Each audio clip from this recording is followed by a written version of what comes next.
The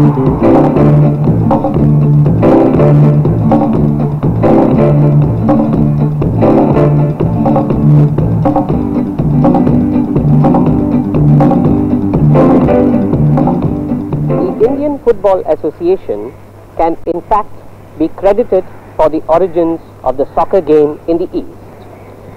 It is solely due to the efforts of the IFA that enthusiasm for football and active participation in the game has penetrated the interiors of India. Looking back at the history of football, as soccer came to be known in India, we arrive in the year 1854, perhaps in mid-April, when the city that Job Charnock built was all abloom with the advent of summer. Calcutta experienced the excitement of a strange game called football.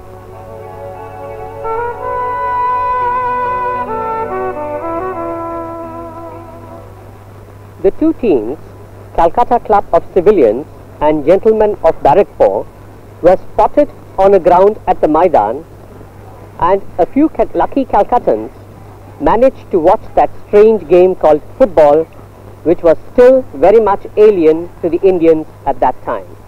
Legend has it that Nagendra Prasad Sarvadhikari, a 10-year-old lad, was the first Indian to kick the leather globe. In later years, he was known as the kingpin for creating popularity for the sport among Indians. Aptly, he became the father of Indian football.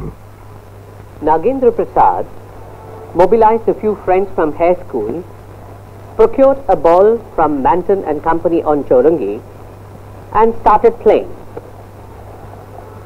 Observing the interest and enthusiasm of the boys, Sir G.A. Stack and Professor Gilligan of Presidency College came forward to encourage them in all possible ways. Thus, the interest started mounting among Indian boys.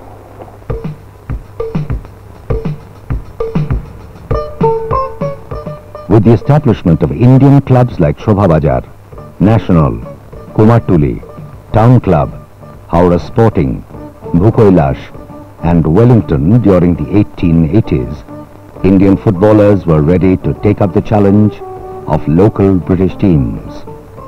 Those who held sway were the East York Regiment, Middlesex, Royal Irish Rifles, Black Watch, Sherwood Foresters, Rangers, Dalhousie, Gordon Highlanders, Calcutta Football Club, Durhams and other teams.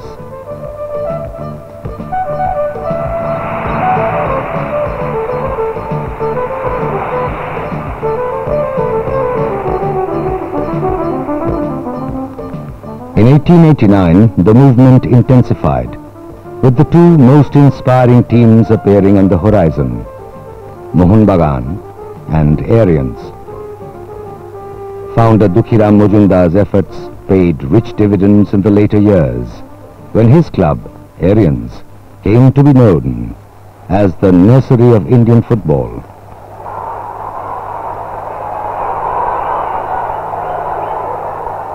At its first anniversary, the Mohun Bagan Sporting Club changed its name.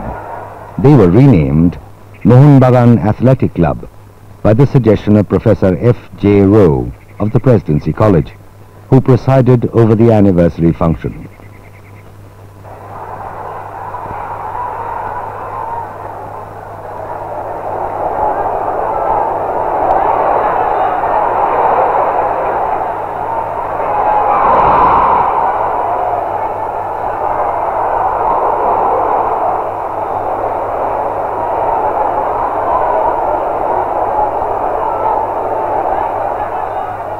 India's first organized and constituted football competition was established by Mr. Mortimer Durand in 1889 at Shimla, but the Durand Cup was restricted only to British regimental teams for its first 35 years.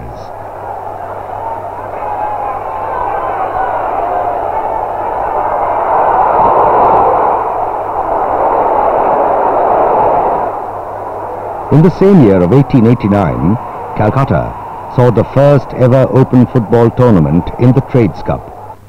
In its very first year, Shobha Bajar Club was invited to play as the first Indian football club. Another major tournament began in 1891, the Rovers Cup in Bombay.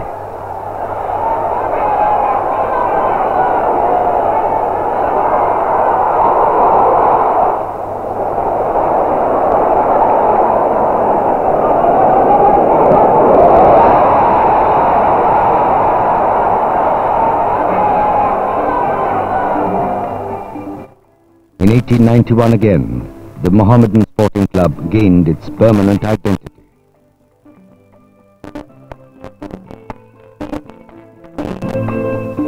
In 1892, for the first time in the history of the game in India, an Indian team, the Shobha Bajar Club, defeated a British regimental team.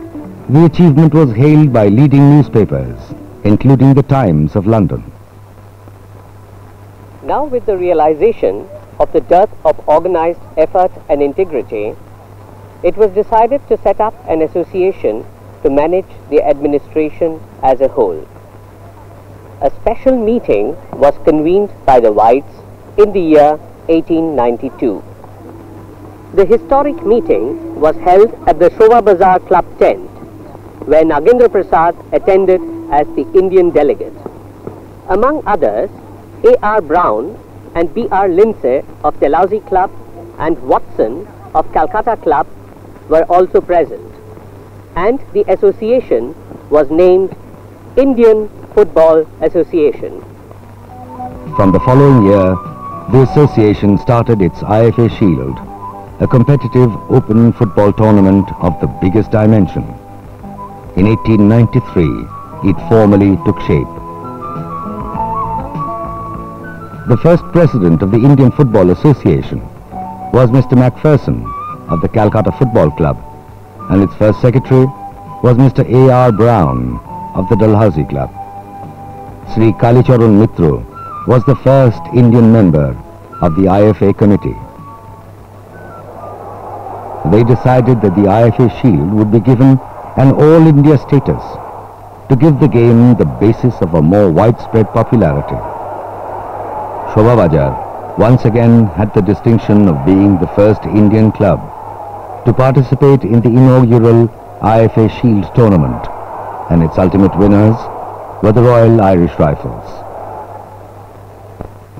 In 1898, the Calcutta Football League took shape, with 8 British regimental teams participating. It was conducted by another organization called the Calcutta Football League Committee.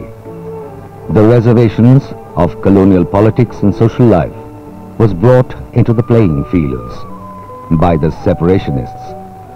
Till 1913, Indian football clubs were barred entry into the Calcutta League. The pride of the Indian people was hurt. The attitude of white colonists inspired Indian teams to take their revenge at other local tournaments. The first decade of the century saw a brilliant and enthusiastic Mohun Bagan lift the Kuch Bihar Cup, the Gladstone Cup, and the Trades Cup.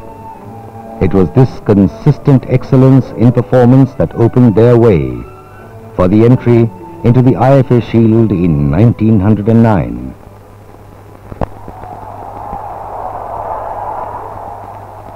"29th of July, 1911. This peaceful rectangle of green became a violent battlefield. Mohun Bagan faced the East York Regiment in an IFA Shield match. Calcutta was in turmoil. What was at stake was much more than just a game. And Mohun Bagan put their victory scores up, 2-1. The game became history, and history created legends. Shiv Das Bhaduri, his brother Bijay Das Bhaduri, Abhilash Ghosh, and others. The struggle had always been present between the white rulers and the black ruled. Football became a symbol of it. The team became more than just players. They were fighters for our freedom, our national dignity.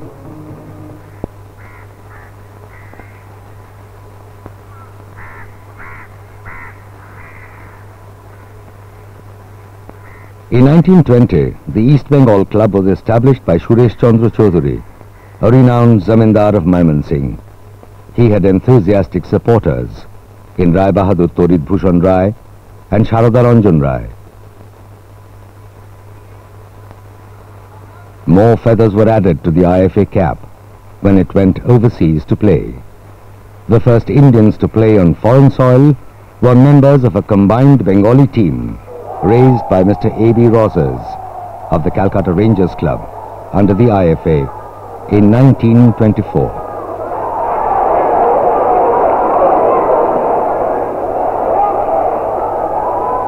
This is the high time for the Indian Football Association, where we are now.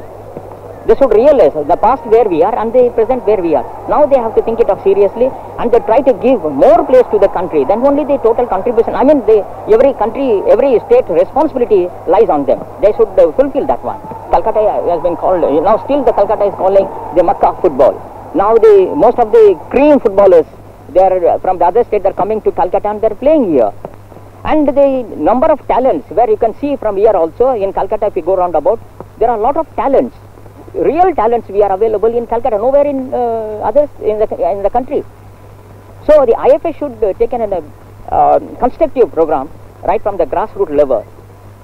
They should be given a proper training, proper footing, and the most important things, the association also, this is the high time for them to think it up, to bring out some academies. Until unless if you don't have an academy, you won't be able to produce players. Sri M.N. Rai Chaudhary, the Maharaja of Santosh, became the first Indian president of the IFA. The greatest service given by the IFA for the cause of the sport in India was its initiative, its leadership, and its struggle to establish the All India Football Federation. On the 23rd of June 1937, that the All India Football Federation was established at the Army headquarters in Shimla. The AIFF founded the National Football Championship in 1941. The trophy, donated by the IFA, was named after its first Indian president. Today, the Santosh Trophy holds pride of place as a premier tournament. The IFA also has the unique distinction of providing all the captains who have led Indian teams in the Olympics and the Asian Games. Fortunately, in my early age, in the year 1948, I stepped in the IFA projection and played in the 5th division football. And slowly, I got the opportunity from the IFA, this infrastructure, to build up my career as an accomplished footballer in the country. In the year 1956, fortunately, I got the opportunity to be captain in the Indian Olympic team in the Melbourne Olympics, and that team produced such a good brand of football in Australia. All over the world critics appreciated our performance in that Olympic, and we got the 4th position in the World Olympics. It is a rare achievement. Came 1947. The nation was at its historic turning point. Inevitably, football suffered a temporary setback. The IFA has always been a participant in Indian history, from pre-independence strife right through the days of riot-torn Calcutta till today. Calcutta has always meant football, and football has meant the IFA.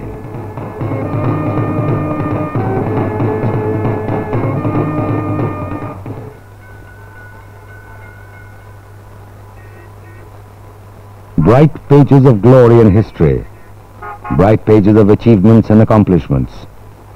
New tournaments have come, like the League for Women's Football in 1993, the centenary year for the IFA. Regular league tournaments have arrived at the district level. The centenary tournament in the name of the legendary stalwarts came as a mark of respect. This Indian Football Association planned its development program, its marketing program, all orienting to the professional football league. And the commercial program, it has launched its marketing cell, which is procuring the sponsors to finance all its development program. All the 10 Super Division teams are required to build up junior teams, especially under 90 years of age, for which we have a plan to provide them financial assistance. But our main object is to spread and develop football in the districts, and we also propose to hold and organize this inter-varsity tournament and inter-college tournament throughout the Bengal. Besides, we have a plan to train up the referees. All over the state of West Bengal, there are so many districts having number of referees, we are not getting chance to be national referee as well. So we are also giving them chances, for which we are holding workshops in different districts. This is the plan and program. We have also various programs which will be fitting to this century-old association, maintaining its old traditions and heritage.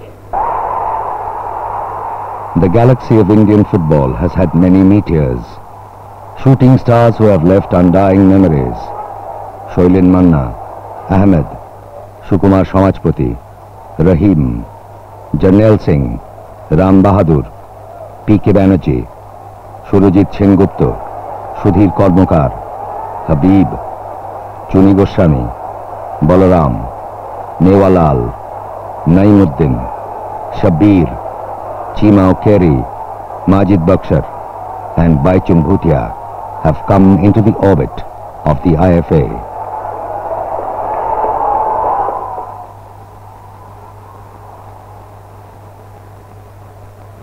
The Indian Football Association has always upheld the spirit of the game, a spirit that unites different people with different minds, bringing them all to a common ground.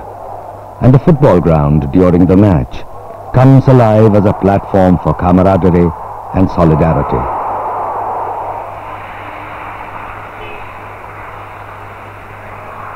But times, they are a-changing. With the jingle of coins overwhelming every aspect of our lives, even sports have not been spared. Talent on the field has become a commodity to be bought and sold, and the influence of big money has set in and intends to stay. This is the era of professionalism, and since the National League has only recently been launched here in India by the All India Football Federation, I am sure All Indian Football Association also follow the footsteps of All India Football Federation in bringing the professionalism in our country.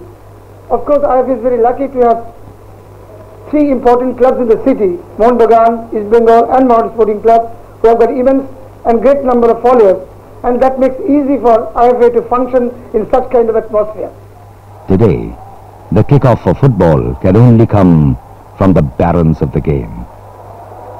This may be the best of times or the worst.